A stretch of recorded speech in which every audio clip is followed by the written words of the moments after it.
अयोध्या से नवनिर्वाचित सांसद अवधेश प्रसाद की राजनीति में अब कद बढ़ने वाली साथी। भारतीय जनता पार्टी को करारी शिकस्त देने वाले उन बुजुर्ग सांसद में से एक अवधेश प्रसाद है साथी, जो कि अयोध्या फैजाबाद लोकसभा से भारतीय जनता पार्टी को करारी शिकस्त दी है। आज उनके नाम का प्रस्ताव भेजा गया है डिप्टी स्पीकर को लेकर साथी।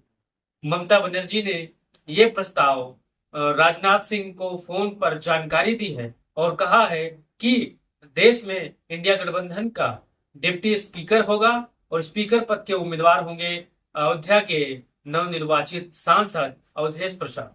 जैसा कि आप जानते हैं, जब से समाजवादी पार्टी ने अयोध्या जीता है, अयोध्या की जनता का दिल जीता है, तब से भारतीय जनता पार्टी तिलमिलाई हुई है।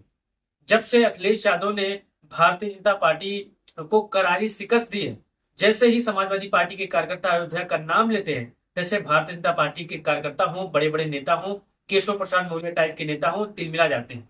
दिन रात केशव प्रसाद मौर्य समाजवादी पार्टी को समाप्तवादी पार्टी कह रहे थे, लेकिन अब उनके जबान पर लगाम लग गई है। जनता ने 43 सीट जितवा कर समाजवादी पार्टी इंडिया गठबंधन को उनके जबान पर लगाम लगा दी है, इसलिए वो चुपचाप बैठ गए हैं साथियों, सभी जानते हो। तो अब बात यह है साथियों कि आने वाले समय में ममता बनर्जी ने अवधेश प्रसाद का जो नाम है वो डिप्टी स्पीकर के लिए सुझाया गया है। आप सभी के दुआओं से, आप सभी के आशीर्वादों से अगर अवधेश प्रसाद डिप्टी स्पीकर बन जाते हैं तो सो पिछड़े दलित अल्पसंख्यकों की आवाज जो सदन में दबाई जाती है, जो सदन में जब कोई सांसद चर्चा करने लगता है तो उनकी माइक बंद कर दी जाती है, वो नहीं देखने को मिलेगा, क्योंकि इंडिया गठबंधन का डिप्टी स्पीकर होगा।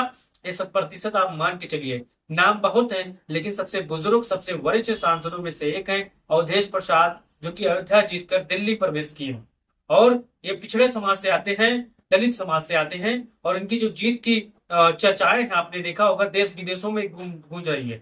जितने हमारे दलित होंगे, जितने हमारे अल्पसंख्यक होंगे, पीडीए होंगे, वो इनकी जीत से इतने खुश हैं कि मानो देश में इंडिया गठबंधन का प्रधानमंत्री बन गया हो। भारतीय जनता पार्टी इतनी अहंकार में थी कि इनको कोई हरा ही नहीं सकता उत्तर प्रदेश में, लेकिन जनता ने, गरीब शोषित जनता ने ये करके दिखा दिया। आप सभी इस वीडियो को शेयर करेंगे और चैनल को सब्सक्राइब करेंगे और अपने साथियों तक भेजेंगे, और आप दुआ करिए आप, ताकि अवधेश प्रसाद एक बार फिर से डिप्टी स्पीकर बन जाएं और गरीबों, शोषितों, वंचितों की आवाज सदन में एक बार फिर से गूंजे और उनके हक, उनका सम्मान, उनके नौकरी, जो रोजगारी में जो उनको मदद मिलती है आरक्षण के द्वारा, वो बहाल रहे साथियों। अगर भारतीय जनता पार्टी, आपने देखा होगा राहुल गांधी जब खड़े होते हैं, जब किसी मुद्दे पर बोलने लगते हैं, तो अचानक उनके माइक का बटन म्यूट कर दिया जाता है। अखिलेश यादव जब खड़े होते हैं, जो किसी मुद्दे पर सरकार को घेरते हैं, तब भी उनके साथ ऐसा होता है। तमाम विपक्ष सांसदों के साथ ऐसा हो रहा है 2019 से साथियों।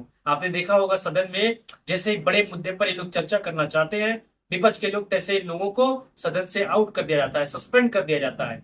आप सभी जानते हो कि अब विपक्ष मजबूत हो चुका है। विपक्ष अब अपने इशारे पर सत्ता पक्ष को नचाएगा, आप सभी जानते हो साथियों। इस वीडियो में अपनी राय दीजिएगा, क्या अवधेश प्रसाद ही उपयुक्त, यानी सबसे शानदार, सबसे जानदार, सबसे भरोसेमंद उम्मीदवार है, जो कि सदन के सबसे मजबूत स्तंभ है? क्या इनको डिप्टी स्पीकर बनाया जाए? आप अपनी राय दीजिएगा, वीडियो को अपने साथी तक भेजिएगा, चैनल को सब्सक्राइब करिएगा। जय हिंद।